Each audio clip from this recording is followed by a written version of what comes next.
नमस्कार, मैं हूं संजीत और आप देख रहे हैं उम्मीद फॉर नेशन। सनातन धर्म में यज्ञ का अपना एक अलग ही महत्व रहा है और समय समय पर ऋषि मुनि महात्मा लोग विराट यज्ञ का आयोजन करते रहे हैं। और उसी कड़ी में हम आए हुए हैं सोनपुर के सब्बलपुर गांव में, जो गंगा और गंडक के संगम पर स्थित है और जहां एक विराट विष्णु महायज्ञ का आयोजन किया गया है। महायज्ञ का आयोजन किया गया है महामंडलेश्वर श्री कृष्ण परपन्नाचार्य जी के महाराज जी के देख रेख में हो रहा है। और यहाँ पे आप देख सकते हैं कि हजारों की संख्या में श्रद्धालु आए हुए हैं और यहाँ पे जो यज्ञ मंडप है वहाँ पे फेरी लगा रहे हैं और बहुत सारे श्रद्धालु यज्ञ के मंडप के अंदर जो मंत्र का जाप है वो भी कर रहे थे। तो हम आपको उम्मीद फाउंडेशन के माध्यम से दिखलाने का प्रयास कर रहे हैं कि आज भी सनातन धर्म में बड़े बड़े ऋषि मुनि कैसे विराट यज्ञ का आयोजन करते हैं। ये जो यज्ञशाला स्थल है आप देख सकते हैं, इनके शुरुआत से चारों तरफ जो कॉर्नर है उस किनारे पे सभी देवी और देवताओं का मूर्ति लगाया गया है। हम उम्मीद फाउंडेशन के दर्शकों को अपने चैनल के माध्यम से दिखाना चाहेंगे। आप भी देख सकते हैं कि कितना शानदार ढंग से यहाँ पे सभी जितने भी देवी देवताएं हैं हम लोगों के सनातन धर्म के, सभी को यहाँ पे उपस्थित किया गया। सभी का यहाँ जो पूजा पाठ किया जा रहा है। तो आइए यहाँ के जो यज्ञ संचालन कमेटी के सदस्य हैं और यहाँ के जो आचार्य हैं उनसे हम जानने का प्रयास करेंगे कि आखिर जो यज्ञ में इतना भीड़ हो रहा है उसका संचालन और नियंत्रण कैसे करते हैं और जो यज्ञ में जो व्यवस्था है उसका नियंत्रण कैसे करते हैं। यज्ञ का जो संचालन हो रहा है वो जो संचालन कमेटी है उन्हीं के एक सदस्य हमारे साथ हैं, इनसे हम जानने का प्रयास करेंगे। सबसे पहले तो अपना नाम बताइए और संस्था में क्या आप कर रहे हैं, क्या आपका पोस्ट है तो आप बताइए। नाम तो मेरा संजय कुमार शर्मा हुआ और समाज के द्वारा मुझे कोषाध्यक्ष बनाया गया है। इसमें मेंबर्स लोग हैं, जिसमें सबसे बड़ी योगदान जो हम लोगों को आकर प्रेरित किए और आर्थिक रूप से मदद किए वो हमारे सच्चिदानंद शर्मा जी हैं, जो शिक्षक हैं। और उन्होंने ही इस गांव में आकर कुछ लोगों को प्रेरणा दिया और बोला कि आर्थिक रूप से जो भी मदद होगा हम करेंगे, आप लोग इस काम को कीजिए। उन्हीं की ताकत को लेकर हम आगे बढ़े और लगता है कि करीब करीब हम लोग सफल हो गए हैं। आज 8वां दिन है यज्ञ का और हजारों की संख्या में श्रद्धालु आ रहे हैं यहाँ पे पूजा करने और फेरी देने।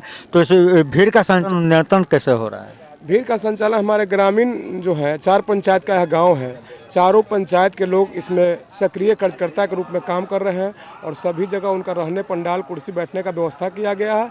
अब बहुत ही शांतिपूर्ण ढंग से यह यज्ञ चल रहा है। आज 8वां दिन है, कहीं से किसी तरह का कोई गलत सूचना नहीं मिला है अभी तक। बहुत ही शांति धर्म से और विधि पूर्वक चल रहा है। और जो यज्ञ करा रहे हैं हम लोगों को, पूरे यज्ञ का जो हम लोग गार्जियन हैं, गुरुजी हैं, वे है आपको श्री महामंडलेश्वर श्री महंत श्री कृष्ण परपन्नाचार्य जी, जो वृंदावन से आए हैं, उनके सानिध्य में यज्ञ चल रहा है।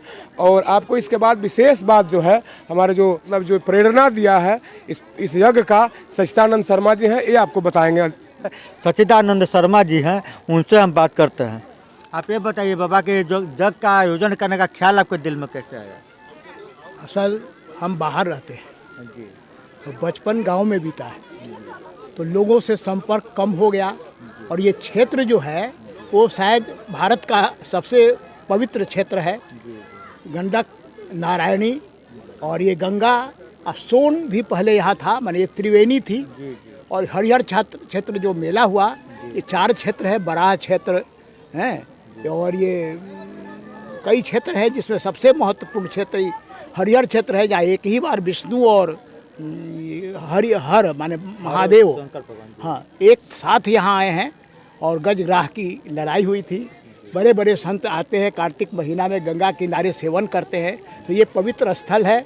यहाँ पर यज्ञ का आयोजन बहुत दिनों से मेरे मन में था, बार बार होता भी रहता है, लेकिन मेरे ख्याल से ये हम चाहते थे कि ऐसा यज्ञ हो। इस विचार से हम गांव के लोगों का सहयोग लिए हैं। सब लोग एक मत से खड़े हो गए और सबके बहुत बड़े सहयोग पूरे गांव का मिल रहा है। गांव ही नहीं, अगल बगल का सोनपुर हाजीपुर इन लोगों का भी पूरा सहयोग मिला है। और यही कारण है कि आज हजारों हजार की संख्या में लोग आ रहे हैं। बड़े बड़े महात्मा आए हैं जो प्रवचन करते हैं। रासलीला यहाँ आती है रात को, वृंदावन की रासलीला है जो वहाँ की सबसे नामी रासलीला है। वो रात को प्रतिदिन 4 घंटे रासलीला करती है। भीड़ इतनी उमड़ती है कि बैठने की जगह नहीं रहती।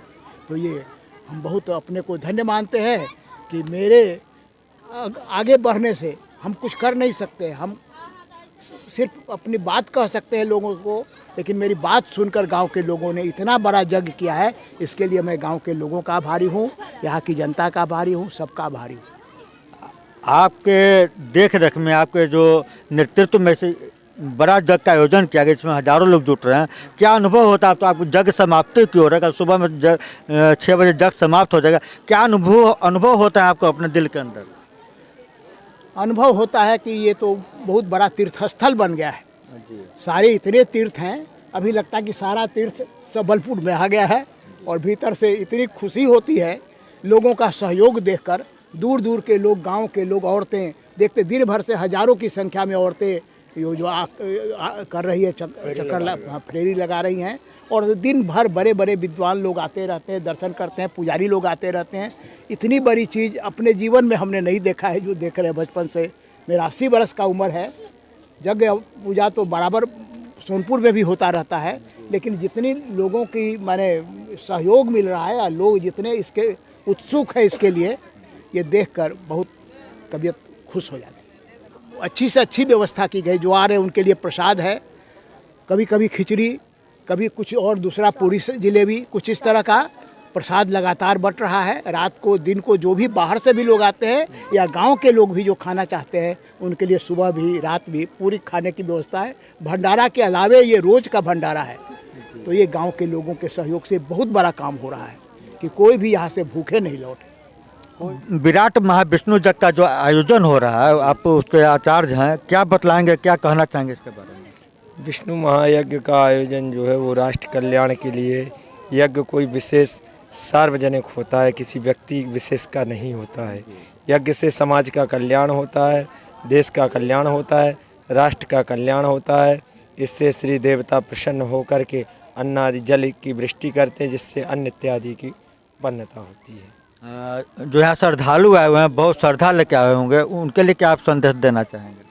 यही कि भगवान की परिक्रमा करके अधिक से अधिक संख्या में अपने जीवन को धन्य करें, क्योंकि ऐसा शुभ अवसर बार बार प्राप्त नहीं होता है। जन्म जन्मांतर और कल्प कल्पांतर का जब पुण्य और पुंज एकत्रित होता है, तब ऐसा यह शुभ अवसर प्राप्त होता है। अच्छा, अब एक बात बताइए उम्मीदपुर नेशन के जो दर्शक हैं उनसे, कि जो महाविष्णु जग होता है, वो उसका आयोजन आखिर उसका फायदा क्या है, उसका जो आध्यात्मिक फायदा जो होता है उसको क्या है, तो हमारे दर्शक को यही है इसकी फायदा कि यज्ञ जो है, यज्ञ से सारा वातावरण शुद्धता होता है और क्षेत्र का कल्याण होता है। देवता जो है वो यज्ञ से ही प्रसन्न होते हैं। देवार्चन, यजन, पाठ करना, यजन, हवन इत्यादि करना, यही यज्ञ की एक फल की प्राप्ति है। तो अब हम पहुंच गए हैं जो भंडारा है, जहां पर श्रद्धालु आते हैं और भोजन करते हैं। तो भंडारा का संचालन कैसे किया जाता है और यहाँ प्रतिदिन कितने लोग भोजन भंडारा करते हैं, उसके बारे में हम जानेंगे यहाँ के जो व्यवस्थापक हैं उनसे। सबसे पहले तो अपना नाम बताइए। मेरा नाम जनार्दन शर्मा हुआ। अच्छा, जो यहाँ मैं सेवानिवृत्त कर्मचारी हूँ जी, बिहार सरकार से रिटायर किया हूँ। और यह यज्ञ जो है कि हम लोग के संभव नहीं था कि सफलीभूत होगा, पर यहाँ जन सहयोग की जो हम लोग को मिला और आम लोगों का सहयोग जो मिला, उससे यह सफल रूप में जा रहा है। अब तो लास्ट स्टेज में है, अब कल इसका पूर्णाहुति है, और इसके बाद जो भी है यह आगंतुक जो आ रहे हैं महाप्रसाद के रूप में यहाँ वितरण। जिस दिन से यज्ञ स्टार्ट हुआ उस दिन से लेकर आज तक वो जो है, कल ग्रहण के वजह से महाभंडारा को टाल दिया गया है और परसों होके महाभंडारा होगा। हम तो आप मीडिया वाले तमाम जनता से चाहते हैं कि यज्ञ अब आगे जो भी बाकी समय है अच्छा से निर्वहन हो जाए।